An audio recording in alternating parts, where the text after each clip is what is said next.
Du 2 au 23 juillet 2022 se tiendra au Maroc la 14e édition de la Coupe d'Afrique des Nations féminines 2022.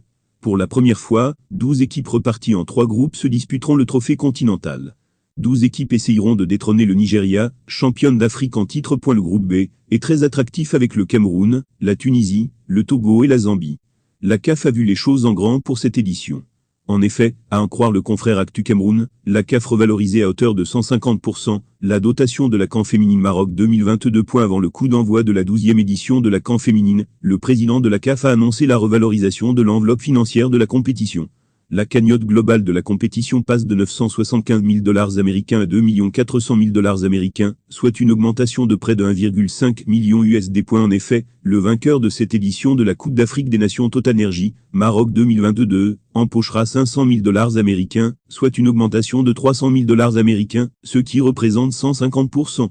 Auparavant, les vainqueurs recevaient 200 000 $ américains. La dotation financière pour les finalistes a presque doublé, passant de 175 000 $ américains à 300 000 $ américains, et les demi-finalistes recevront 225 000 $ américains chacun, soit une augmentation de 125 000 $ américains.